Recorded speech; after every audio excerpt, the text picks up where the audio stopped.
during the release of the 2019 June-July Senior School Certificate Examination results in Mina, saying that a total of 1,163,194 registered for the examination. He said that a total of 40,630 cases of malpractices were recorded, representing 3.53% in 2019 as against 20,181 in 2018. He also added that candidates with 5 credits and above, including English and mathematics, were 829,787, representing 71.59%, which was an increase of 0.11%.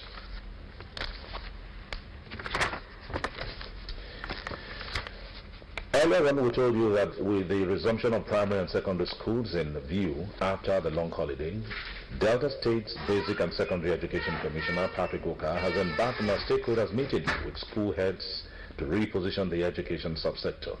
And the first of a series of meetings held Wednesday in Ughelli, the Basic and Secondary Education Commissioner highlighted the issues that will help uplift the quality of education in the state. Staff correspondent Linus Chima and John Osuji were at Ughelli and filed this report. The hall for the meeting was packed full with over 400 school heads from 9 local government areas when the commissioner braved the downpour to address them. I'm in the midst of hundreds of school heads from primary schools in Delta Central Senatorial District. They are here to meet with the Commissioner for Basic and Secondary Education, who we hear has information for them. Don't forget that in the next couple of days, primary school and secondary schools will reopen in Delta State. We hope. Drawing from every area of challenge, Oka insisted that the downward spiral in primary and secondary education in the state must be reversed. He challenged the school heads to live up to their billing, as the society depended heavily on them to mold the children under their care for excellence. First and foremost, those who have entrusted to guide the children education, especially in the schools, which is the headmasters and the principals. First, we need to help them to build confidence in themselves. They need to believe in themselves. So we have designed programs to make them feel confident. And this idea of you hearing of directors coming, commissioner is coming, the CIEs, they are breathing down your neck. Part of what I want to do is to erase that from them. The commissioner, who said new grounds need to be broken in the education sector, listed a number of measures being put in place to stimulate education, give teachers a sense of belonging, and position Delta State as one of the most vibrant in Nigeria. According to him, one of the biggest challenges before the ministry is funding, and he outlined a number of strategies to get schools in good shape without necessarily engaging in illegal collection of levies. The commissioner explained the need to establish Parent-Teachers Association (PTA) and All Boys and Girls Associations to help government in providing some basic requirements in the schools. He also revealed plans to involve community development unions, traditional institutions, and corporate organizations in fast-tracking development, protecting facilities, and ensuring students and pupils are disciplined. The commissioner also told the school heads that extracurricular activities should be taken seriously to enable children acquire skills and knowledge in as many areas as possible to bring honor to their schools and Delta State. Oka noted that school heads have no mandate to collect other levies except those approved by the government, and warned of severe consequences for those who breach the directive. We have strongly made it known to them that we have zero tolerance for illegal fees. Apart from the trainings we'll give to them, we are also going to motivate the old students of those schools, corporate organizations operating along the line of any location of a school.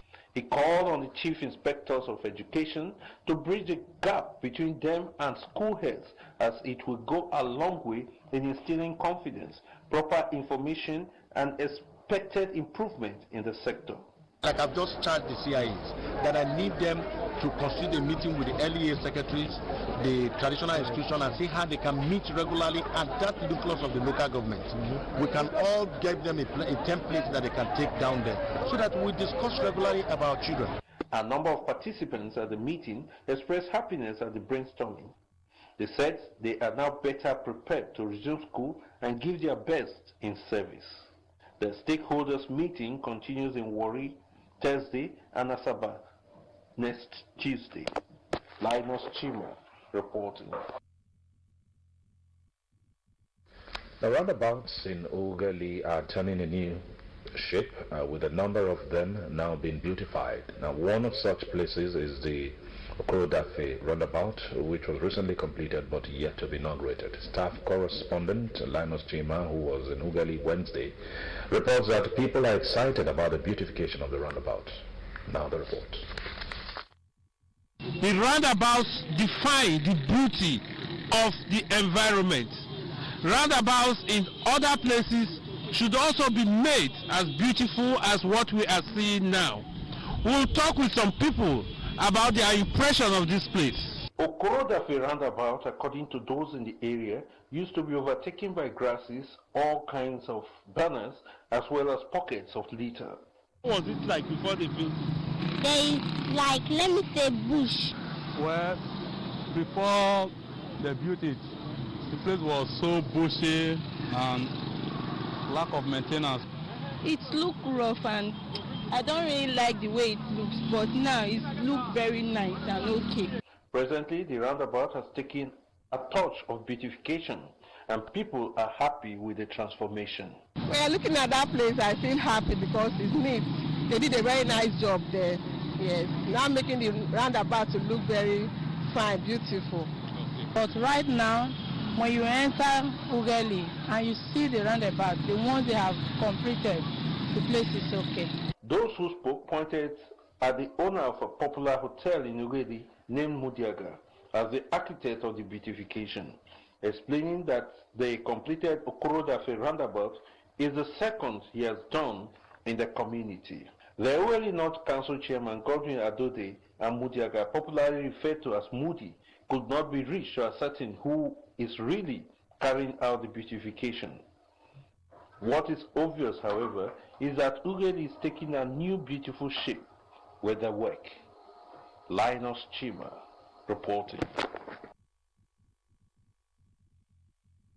Now, while you settle down to enjoy a hot bowl of akamu or pap, popularly called, guess you hardly know where it is produced and how it is made. Well, if you live in Ugali, you must have heard about the Okorodafe area, where pap is produced by a number of diligent women, among others.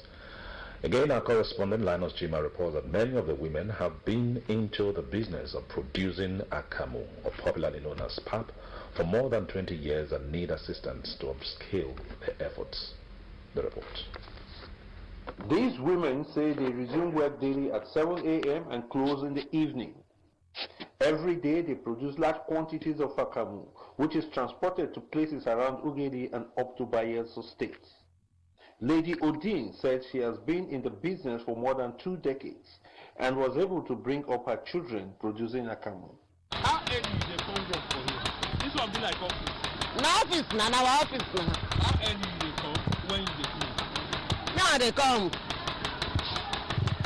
7, I go close 6. Okay. How you come from 7 and close? What do you do when they do? Now they do so. Now Cameroon they do now. Now Cameroon they do. Yeah, come on, they do. Who are they producing for? Who many people or for other people? Many people now. Many markets now they go. So like, how long do you run this? Now they tell you so. It's almost 25 years now. Now you dey make akamu. So this akamu wey you dey make so almost 25 years. Wetin you don, how you don fit help your family? He helped me. My children go school. He helped me. For my own, I know he helped me. Monday, who provides the women with water and operates a mill where maize is ground, said the women formed themselves into a union to help one another and moderate the price of their produce. What do people here do every day? This is what we are seeing. We are the one that is processing Akamu now for all over Delta State. Sometimes we supply to Bayelsa, different parts of the country. So that is what we do. Okay. So I hear that you are a union or something like that. We have a union here. And what is the work of your union? The union is just to improve our market. Maybe while you are working, the things, if the price is high, the union will try to control it to make the price affordable for people to buy the product. Okay. So are we looking at any improvement from what you do? Like what is here now, what we just need, we need government assistance to help us look at the area. Every year is so rough, so that government will help us to clarify this place, to beautify it. The challenge for these women, however, is in improving the environmental condition of the place where they bring Akamu to you and get food on their own table. One thing is sure, this women's business will continue to thrive so long as people take a spoon of Akamu daily. Linus Chima reporting. Well, I'm sure Linus Chima must have had his feel just before coming back to Warri. Now, as the Deltans bask in the euphoria of the 28th anniversary of the creation of the state, youth have been urged to always sustain the prevailing peace in the state so as to achieve the stronger Delta vision of Governor Ifeanyi Okowa. The executive assistant to the governor on political matters, Saimo Zitiwe, gave the charge while speaking on the achievement of the state in the last 28 years. They support the Okowa administration in all way possible so that he can deliver the dividends